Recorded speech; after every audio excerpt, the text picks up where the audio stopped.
Assalamu alaikum. I'm very happy to be here for two reasons. It's the first time I am visiting your beautiful country, so thank you for the invitation.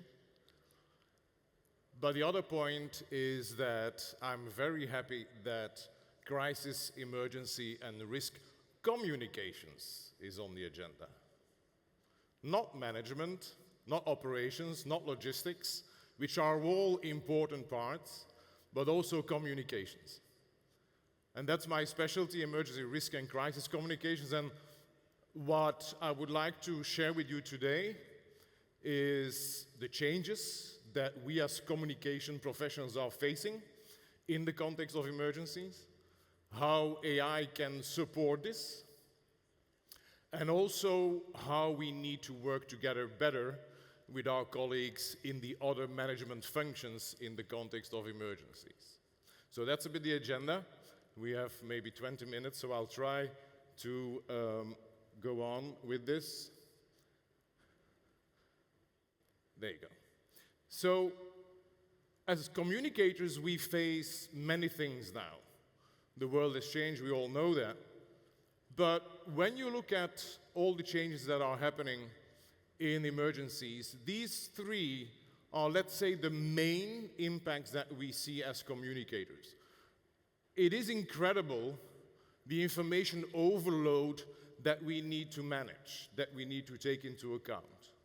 You've maybe heard about the concepts of infodemic management, rumor management, online rumor management.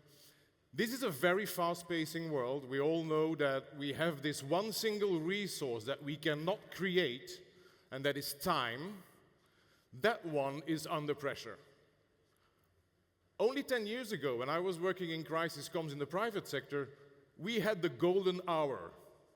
Something happened, we had 1 hour at a time to have a reactive statement, as we call it, and do the first communication. Today, we have a couple of minutes. That puts a lot of pressure on us as a profession. The other one is the change that always happens during an emergency. Like we've seen with, and we've spoken a lot about COVID, but again, I'll come back to that because it is an interesting one. When we talk about health emergencies, for instance, you never have all the facts. You never have all the facts.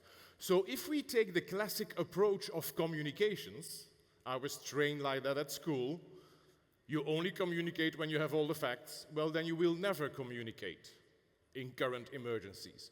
So we have to learn to adapt to that. There is a way to communicate even if you don't have all the facts and all the figures. And the other thing, and I'm very passionate about this, and this comes from my work around the globe in emergencies, West Africa, Central Asia, the Pacific, is audiences. We need to move away from the concepts of communicating with the general public. I am sorry, the general public doesn't exist. We have different communities with different sociological backgrounds, with different cultural backgrounds, with different language backgrounds. If we do not take that into account in our approach to crisis, emergency, and risk communication, then we are not doing our job.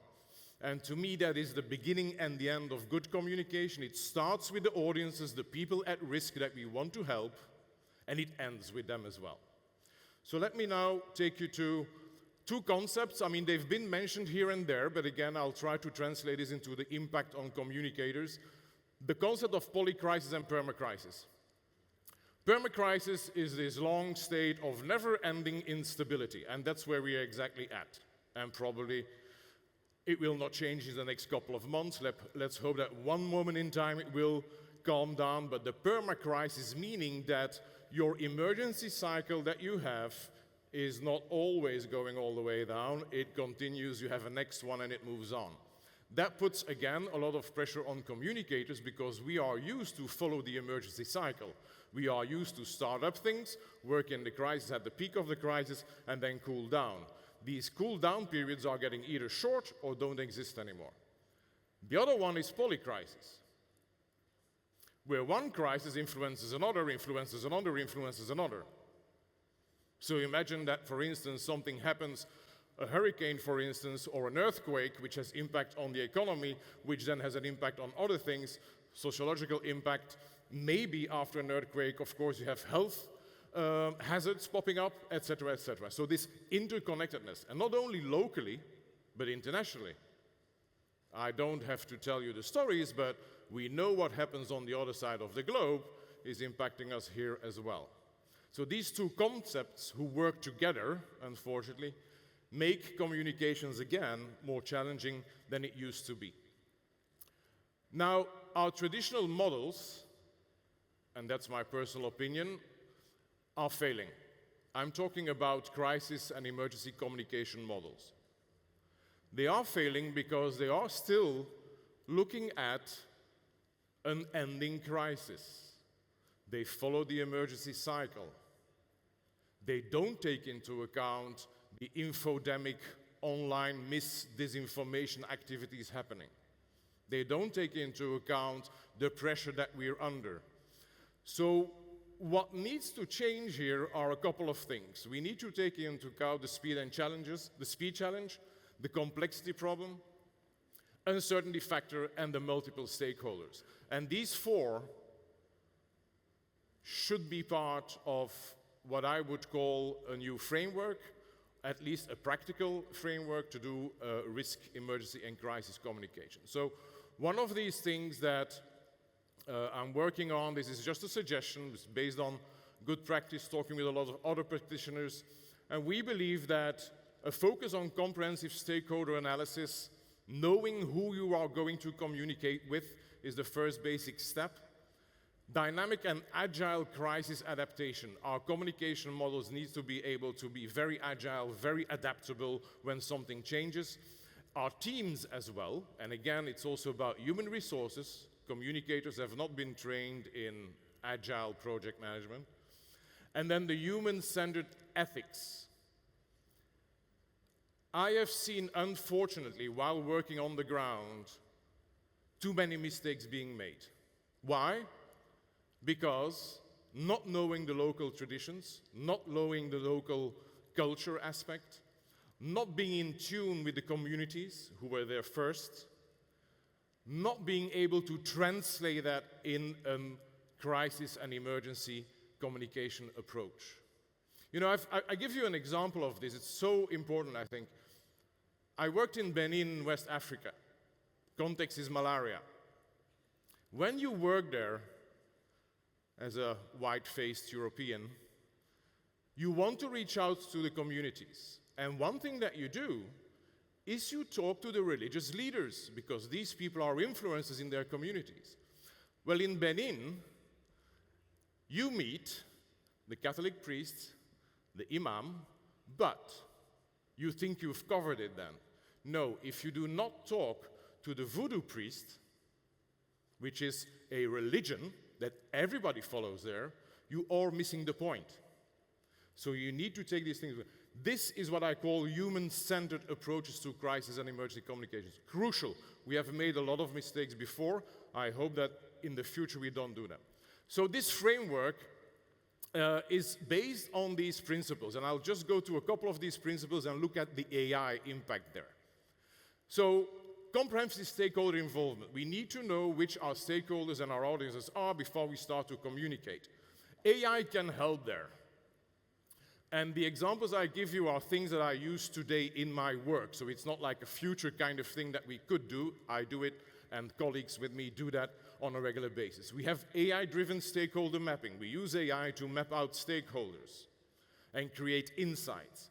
We have sentiment analysis. We can track online, thanks to AI, and interpret these sentiments that are going online. It helps us in what we call infodemic management as well. We have AI-based personalization, because if you know your audiences down to the different sort of communities, we can personalize risk messages specifically to the cultural, social, etc. setting. And virtual assistants, of course. They're getting better. There were a couple of virtual assistants during the COVID period. Not all of them were perfect, but they are getting better. So we can actually use virtual personas to also communicate basic facts on our behalf as an institution in the context of a crisis and an emergency. Now, the principle too is integrating that perma-crisis and poly-crisis thinking and concepts.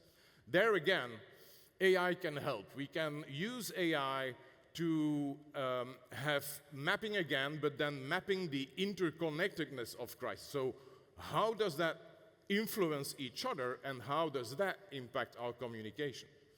We have geospatial AI, and there are great examples out there. That is important, because a lot of people think about that as oh, that's good for logistics, oh, that's good for operations. It's good for communicators. We need to know these things as well. AI for misinformation detection, incredible work is being done. And it's a bit a strange story, right? Because AI is allowing for a lot of mis- and disinformation creation. AI is also the solution to fight it. It's a bit the alpha and the omega.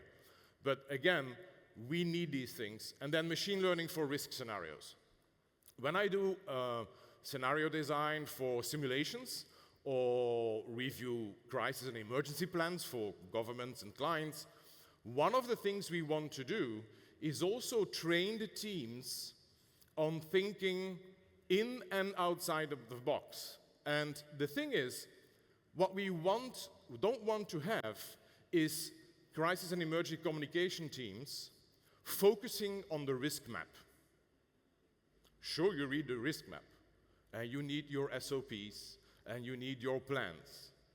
But they should also be trained on black swan events, things that were not mapped, because that would allow them to be and start to train on their flexibility and agility. So very important that as well.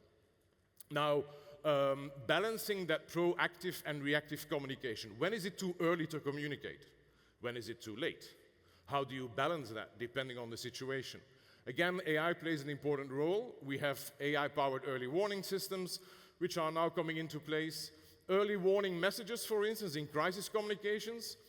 To those who wouldn't know that, it's not creative copywriting. There is a scientific standard for early warnings.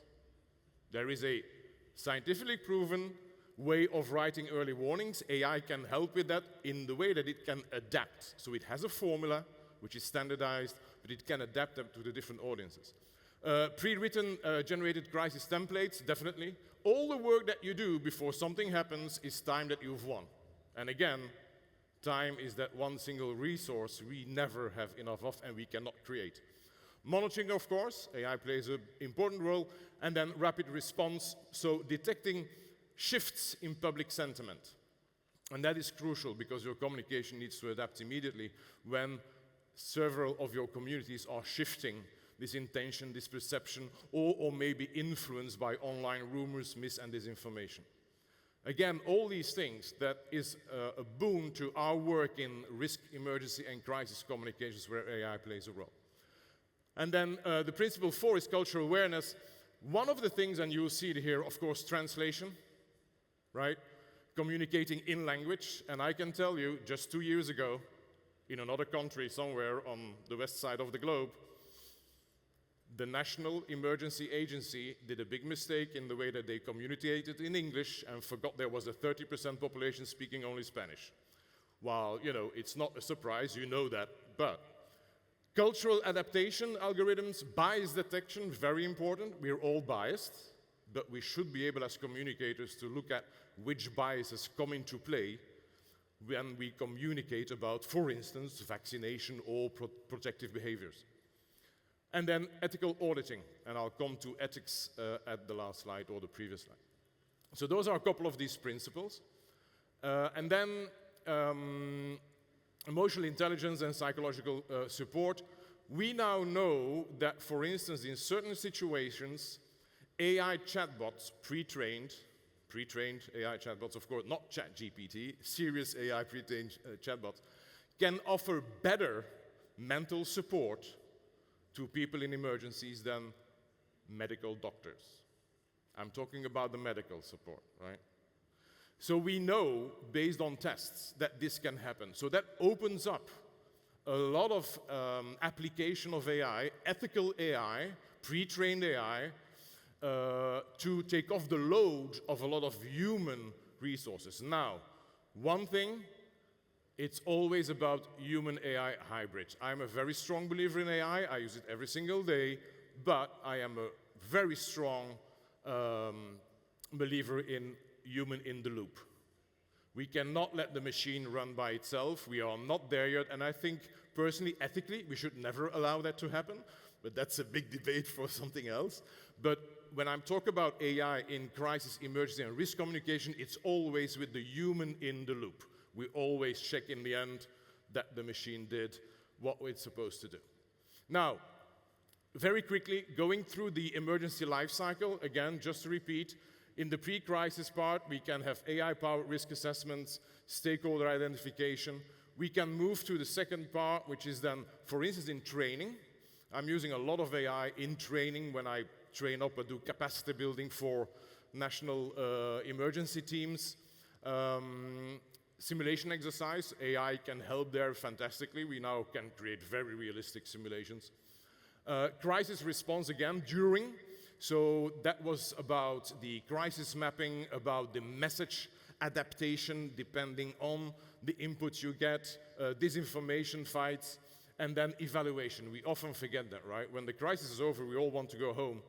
But that is the most important part, because that's where we learn from our mistakes. We know what worked, what didn't work, and we can reintegrate it in the update of our planning.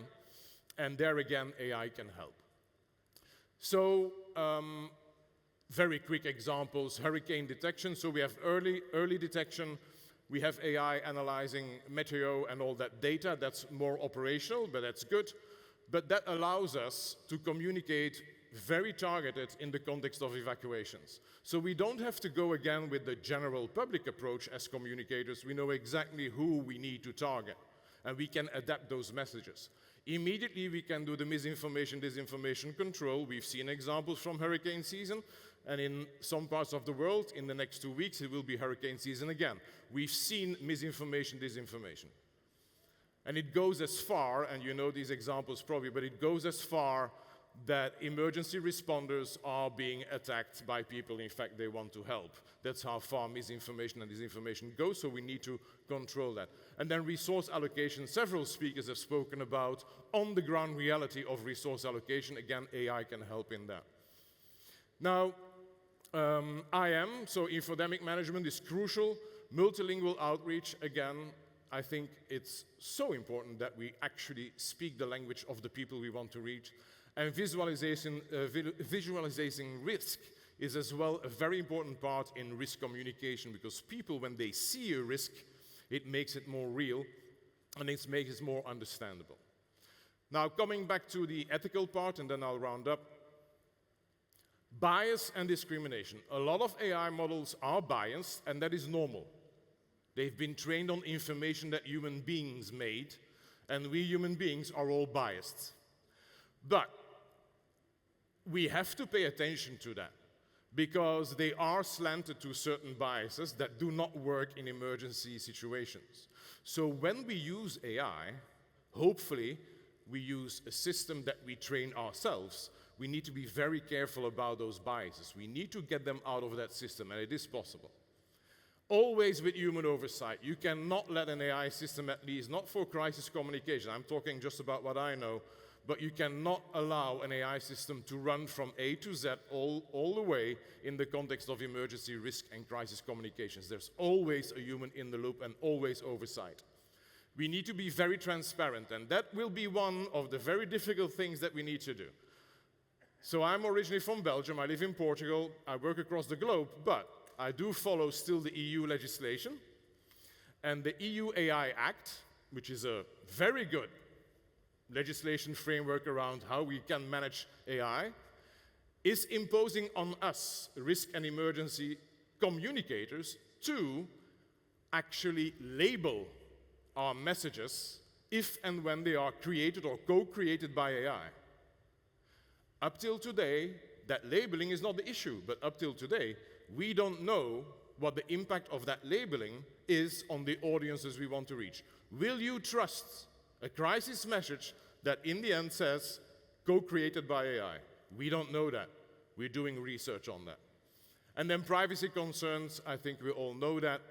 When you work with AI systems, look at which ones you work with and implement them according to your rules.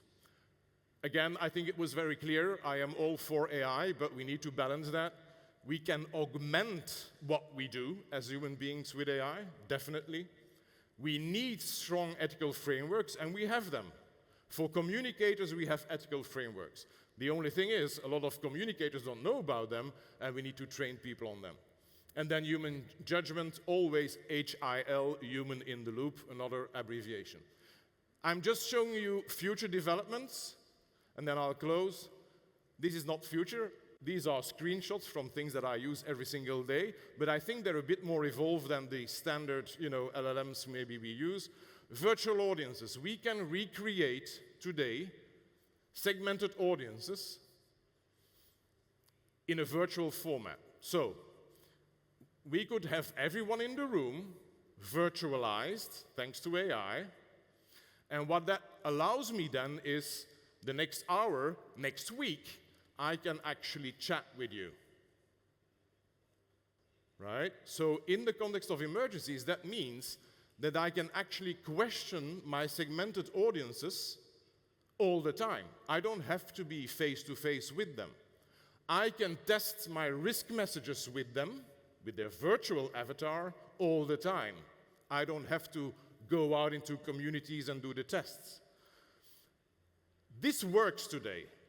It is on an accuracy level, comparing a virtual audience with a real audience, all the way up to 80%, 80, reflecting the reality. For me, in a crisis situation, good enough. I can work. Because it's not only that. I will still do community outreach face-to-face, of course. Agent-driven simulations, so it's not one simple AI, it's different AI agents working on a big task, cutting it up, working together, talking to each other, giving me a final product. And this will be the year of AI agents already in the tools that you use every day. There is more and more talk about agents. And then bespoke emergency and crisis platforms. You will see verticalization, as I call it. You will see a lot of software organizations, and there are a couple of them out there as well, which are specifically applying AI into emergency management, risk management, and crisis communication management as well. This is just one of those things, and that will help us as well. Now, the future, I don't know, but the question is, how will we use these things? How will we use new technology? In communications, we know it will be human in the loop. We see the advantages, and we have the ethical frameworks. The only thing is, we need to change our overall crisis, emergency, and risk communication framework, because we still work with ideas of 10 years ago. And that is not good enough anymore for a world which is in polycrisis and permacrisis all the time. Thank you. I just want to end with this. Maybe there are communicators in the room. For those who are not communicators, it's the same message. Never forget, in the context of an emergency, a crisis, when you communicate, it is never about what you want to say. It is always about what your audiences can hear. Thank you very much. Shukran.